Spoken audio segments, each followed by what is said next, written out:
Hai guys, welcome back my YouTube channel. Balik lagi dengan Bubit. Kalian apa kabar? Hai.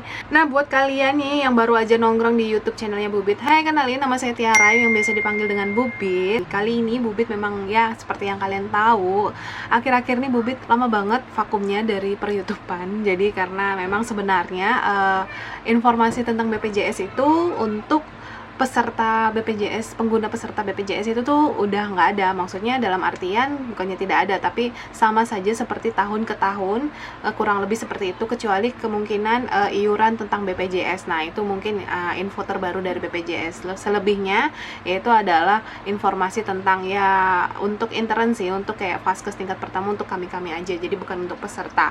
So, maka dari itu sekarang tuh Bubit rada-rada jarang bikin konten BPJS karena ya terkait itu. Nah, jadi Bubit bakal bahas atau Q&A aja tentang BPJS nonaktif. Di sini Bubit lumayan banyak dapat komentar dari teman-teman semuanya, dari penonton setia mungkin atau dari subscriber.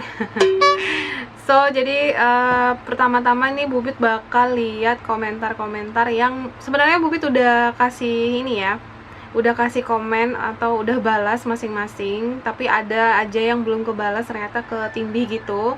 Bubit mah selalu balas ya komen-komentar kalian. Kalau misalnya memang Bubit nggak tahu, biasanya kalau misalnya agak lama Bubit nggak balas, itu biasanya Bubit pelajarin dulu atau tanya dulu ke bagian BPJS-nya. Jadi gitu. Kalau gitu kita langsung aja ke komentar yang pertama, oke? Ini disebutin nggak ya kira-kira namanya? Gak usah ya, langsung aja kali ya. Komentar yang pertama, bagaimana kalau anak tersebut umurnya 22 tahun masih nganggur belum kerja, apakah bisa mendapatkan BPJS? Mohon jawabannya Mbak, makasih. Mungkin pertanyaannya si Bapak ini saya nggak tahu ya, mungkin anaknya masih kuliah atau tidak kuliah atau emang tidak bekerja. Nah, kalau misalnya kuliah, seperti yang saya terangkan di video sebelumnya, si anak atau si bapak harus lapor ke pihak BPJS dan membawa surat keterangan bahwa si anak masih dalam proses belajar atau masih kuliah gitu ya, surat aktif kuliahnya biasanya. Dan kalau misalnya masih mencari kerjaan, bisa dilapor ke BPJS-nya. Kemungkinan entah nggak tahu ya, entah mau nanti dilarikan ke Mandiri atau masih tetap tanggungan orang tua ya, seperti itu. Terus kita lanjut ke komentar yang kedua, Kak, aku selama bikin BPJS belum pernah iuran bulanannya. Apakah masih bisa dipakai dalam 8 bulan belum pernah bayar? Mohon pencerahannya, Kak. Ya nggak bisa dipakai lah ini, karena otomatis dengan anunya terblokir, otomatis nggak bisa juga menerima pelayanan di vaskes tingkat pertama gitu. Jadi harus bayar dulu ya, yang 8 bulannya ini berserta dendanya. Oke? Lanjut lagi ke ya nih, ada lagi nih. Assalamualaikum. Waalaikumsalam. Mau tanya nih, kalau kita nggak bayar-bayar, apa ada yang nagih dari pihak BPJS? Pertanyaan sih Bapak, kiranya BPJS itu debt collector ya? Enggak. Jadi serius nih ya, mungkin mau pakai BPJS tapi rencana mungkin nggak bayar atau gimana gitu, ada nggak yang nagih kira-kira ke rumah gitu kan? Sebenarnya BPJS itu main cantik ya. Jadi kalau misalnya kalian nggak bayar, otomatis BPJS kalian itu nggak aktif atau nonaktif, permi kah, penangguhan kah, biasanya seperti itu. Nah, otomatis kalau seperti itu dan dibawa ke vaskes tingkat pertama, itu kalian tidak bisa dilayanin atau tidak mendapatkan pelayanan gitu loh, karena nonaktif. Di rumah sakit pun seperti itu. Jadi kita sudah memberlakukan kalau misalnya tidak aktif, kita tidak bisa memberikan pelayanan. Jadi mau tidak mau peserta BPJS-nya ini harus membayar dulu. Ya, dengan catatan membayarnya harus misalnya tunggakannya 5 bulan. 5 bulan ke depan kalian harus bayar gitu. Seperti itu. Sebenarnya tidak ada debt collector atau yang nagih ya. Gitu. Jadi BPJS sebenarnya main cantik dia. Bagus sih sebenarnya kan, jadi nggak capek-capek, nggak ada yang ngegas, nggak ada yang tertimbul perkelahian antara debt collector ya. Oke, kita lanjut ke selanjutnya ya. Selamat pagi Mbak. Pagi, saya baru nonaktif, apakah bisa langsung klaim? Klaim apa dulu nih maksudnya? Klaim apaan nih? Maksudnya klaim mau bayar gitu kan? Kalau mau bayar aja bisa banget. Langsung misalnya ditahu nih langsung tidak aktif di vaskes tingkat pertama, kan biasanya vaskes tingkat pertama harus ngecek dulu. Suara motor. Jadi di vaskes tingkat pertama biasanya ngecek dulu tentang keaktifan BPJS-nya. Jadi kalau misalnya memang tidak aktif, bisa langsung pergi ke Indomaret guys. Nah kan jadi promosi aku Indomaret. Jadi langsung pergi ke Indomaret, langsung bayar hari itu juga, dan detik itu juga langsung aktif kembali. Oke. Terus ada lagi ya, ini pertanyaan kebetulan duanya sama nih. Kalau seandainya statusnya penangguhan itu kenapa? Dan di bawahnya juga ada, Kak mau tanya kenapa kepesertaan saya di BPJS ditangguhkan pembayarannya, maksudnya gimana? Nah ini pertanyaannya sama ya, langsung aja Bubit bahas. Jadi kenapa penangguhan? Biasanya Bubit tanya dulu, ini punya BPJS-nya dari kantor atau mandiri. Biasanya kalau mandiri ya karena belum bayar. Dari kantor mungkin juga ada tunggakan, kantornya belum bayar gitu ya. Kali biasanya kayak gitu. Nah, kalau misalnya untuk mandiri gampang banget. Kalau misalnya ditangguhkan belum bayar ya langsung tinggal bayar, seperti yang saya bilang tadi ya. Penangguhan itu tuh macam-macam, Kak. Permi itu macam-macam, penangguhan tuh macam-macam juga ya. Penangguhan biasanya alasannya sih iuran, biasanya kebanyakan iuran yang belum terbayarkan ya. Sekarang gampang kok bayar iuran bisa pakai SMS banking atau internet banking. Nah itu pakai itu biasanya. Dan ada lagi ini ada nih komentar yang lucu. Dari pengalaman terakhir BPJS ngeri emang kenapa Pak Ibu abis digigit sama BPJS? Kayaknya BPJS nggak pernah gigit ya sampai ngeri gitu ya. Dan ada lagi ya, Kak kalau BPJS-nya Permi terus mau bayar tunggakan bisa kan? Bisa banget, yang penting kalian bayar ya, bisa banget kok. Kalau misalnya ketahuan tidak Permi dan mau bayar gitu karena lagi sakit mau bayar, itu bisa banget langsung bayar ya, apalagi yang punya mandiri ya, maksudnya BPJS-nya mandiri, bayar sendiri gitu, bisa banget. Oke, ada lagi kasusnya ini. Assalamualaikum Kak. Waalaikumsalam. Jadi dia mau tanya BPJS aku kan kemarin gandeng sama orang tua, udah lama nunggu tapi baru aja dilunasin. Apa aku sama ortu ke kantor BPJS, ternyata baru aja dilunasin. Pas aku sama orang tua ke kantor BPJS, ternyata BPJS aku nonaktif di pusat, sedangkan orang tua aku dapat BPJS bantuan. Yang jadi pertanyaannya, kok aku bisa dinonaktifkan gitu loh Kak, bisa dijelaskan nggak Kak please? Nah jadi ini kemarin juga sudah sempat Bubit balas langsung ke orangnya. Hai Kak, terima kasih sebelumnya. Ini Bubit balas nih ya. By sampai sekarang apa masih satu kakak? Pertanyaannya itu, tapi nggak dibalas orangnya. BPJS itu kan bekerja sama dengan pihak catatan sipil. So, jadi ketahuan tuh yang berhak mendapatkan BPJS PBI yang mana tidak. Kemungkinan Mas atau Mbaknya ini tidak termasuk kategori yang PBI, jadi dia tidak jadi nonaktif, harus dialihkan ke mandiri kayaknya gitu kalau misalnya masih satu kakak dengan orang tua ya. Dan jadi kemarin aku punya kasus juga, ceritanya suami istri, satu kakak tidak ada anaknya sih. Jadi satunya istrinya dapat yang PBI, yang kedua suaminya bukan PBI. Jadi otomatis yang suami harus beralih ke mandiri. Jadi istrinya aja yang ditanggung gitu. Kita lanjut ke komen ya. Komen selanjutnya, Mbak maaf mau nanya dong, saya kan dapat BPJS dari pemerintah, terus saya berobat ke puskesmas di daerah saya yang tapi kata BPJS-nya udah nggak berfungsi, kenapa ya?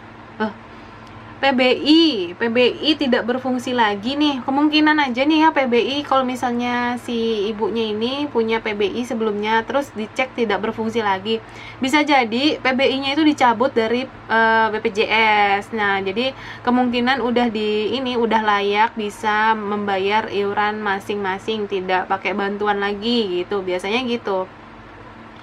Jadi statusnya udah nggak PBI lagi, jadi bisa mandiri gitu sih. Bisa jadi karena itu ya. Kak mau tanya, kan pembayaran BPJS saya otomatis lewat rekening, tapi saat saya ke Vaskes untuk berobat katanya Permi nonaktif, itu kenapa? Nah, ada juga banyak banget kasusnya ini, kenapa kok bisa nonaktif karena Permi, padahal sering dipotong aja. Saran untuk saya ya, buat ibu dan bapak yang mungkin punya kasus seperti ini, paling nggak bapak ibu harus cetak koran menandakan bahwa selalu adanya pemotongan iuran BPJS di rekeningnya ibu, lalu bawa ke kantor BPJS dan serta bukti kenapa bisa nonaktif. Tanyakan sama orang di sana. Nanti kalau misalnya memang ada kasus seperti itu, bisa dibukakan lewat BPJS-nya gitu. Kan sayang tuh, rugi tuh kalau misalnya udah bayar, udah dipotong dari rekening masing-masing, nah ternyata tidak bisa digunakan, nonaktif gitu kan ya. Nah, oke. Izin nanya Neng yang cantik, kan aku jadi malu. Kartu aku udah nonaktif dan ada denda sekian rupiah. Nah, untuk mengaktifkannya dan cara bayar denda dengan tidak datang ke kantor BPJS gimana Neng cantik? Nah, jadi makasih ya sebelumnya. Aduh, hai Kang Ahmad Dahmayanti ya. Jadi sekarang itu BPJS itu dengan mudah sekali bayarnya, bisa di kantor pos, Indomaret, Alfamidi, di bank, tapi biasanya kebanyakan orang-orang di kantor pos karena jarang gangguan. Nah, bisa langsung bayar di situ dan langsung aktif, oke? Nah, kalau ditangguhkan apa maksudnya tuh? Mas, tolong, ini pertanyaannya udah saya jawab ya di atas ya, jadi kita swipe lagi. Sama juga ini Kak mau tanya cara aktifkan BPJS nonaktif karena Permi itu gimana, di rekening udah di TF tapi masih nonaktif. Nah, ini sudah ada jawabannya ya. Jawabannya ya itu kalian harus cetak rekening koran dan itu langsung lapor ke BPJS-nya menandakan kalian itu udah bayar tiap bulannya. Oke. Jadi biar diaktifkan lagi, biar bisa dipakai lagi gitu. Assalamualaikum. Waalaikumsalam. Kalau BPJS nonaktif data ganda maksudnya apa ya Kak? Jadi kemungkinan kalau maksudnya dari ganda ini, kepesertaan ganda itu kemungkinan aja kalian itu awalnya biasanya terjadi nih pas di saat kalian mau berobat kan ya, baru ketahuannya itu kalian itu sebenarnya dulunya pernah mendapatkan PBI, penerima bantuan iuran ya, jadi mendapatkan kartu BPJS yang PBI, tapi kalian tuh nggak tahu kalau kalian tuh PBI gitu, karena bapak ibunya tidak tahu kalau misalnya mendapatkan PBI, bisa jadi itu langsung daftar lagi untuk ke Mandiri. Nah biasanya gitu, jadi ganda gitu ininya, berkasnya gitu. Jadi kalau saya sarankan sih, kalau misalnya ada dapat yang kepesertaan yang ganda, saya harap sih segera lapor ke BPJS-nya. Lalu ini harus dilepaskan PBI-nya, biar PBI itu yang mendapatkan orang yang memang benar-benar layak mendapatkan kartu PBI. Jadi gitu sih menurut saya, ya kan? Mana ya? Kak, saya mau nanya, saya kan resign terus tiba-tiba nonaktif Kak, terus BPJS-nya dipindah ke kantor suami, kira-kira bisa aktif lagi beberapa lama ya Kak? Mohon informasinya Kak, terima kasih.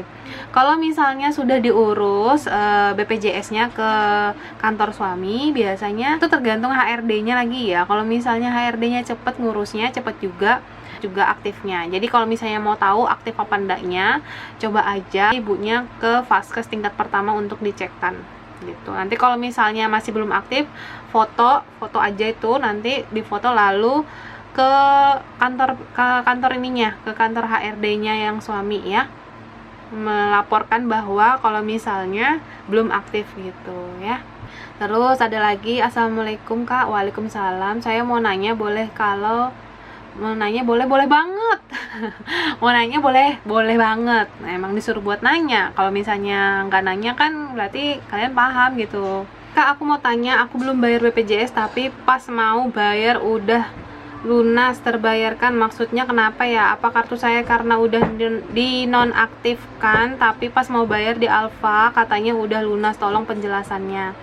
Ini juga kemarin udah saya balas langsung ke orangnya. Nah, kemungkinan mungkin ada teman-teman juga yang kayak seperti ini. Kalian harus cari tahu dulu kalau misalnya suaminya bekerja, bisa jadi itu dimasukkan di tanggungan suami atau di BPJS suami. Jadi siapa tahu nih di kantor dimintain kakak kartu keluarga. Nah, itu biasanya langsung tercantum nama satu keluarga, biasanya masukkan di BPJS-nya suami biasanya gitu. Untuk kalau yang telat bayar, permi, penunggakan atau penangguhan itu kurang lebih sama ya, kemungkinan aja itu tidak bayar statusnya. kalau bisa di follow up lagi. Jadi ya memang harus dibayarin dulu supaya bisa mendapatkan pelayanan kesehatan ya. Nah, dan juga ini juga sama pertanyaannya, kebanyakan awalnya si bapak atau ibu memakai PBI ya, tiba-tiba PBI-nya tidak aktif lagi. Itu kemungkinan karena status ke PBI-an kalian itu udah dicabut dari BPJS karena dirasa kalian itu udah mampu gitu loh ya. Nah, mungkin kalau misalnya masih ada sesuatu yang ingin kalian tanyakan tentang BPJS yang non-aktif, kalian bisa tulis di kolom komentar di bawah dan nanti bisa saya pelajarin dulu. Kalau misalnya memang tidak ada kasusnya, saya pelajarin dulu dan saya tanya dulu ke pihak BPJS-nya gimana. So, mungkin sampai sini dulu videonya. Jangan lupa like, komen, dan subscribe di YouTube channelnya Bubit. Oke, kita akan ketemu di lain waktu. Bye-bye!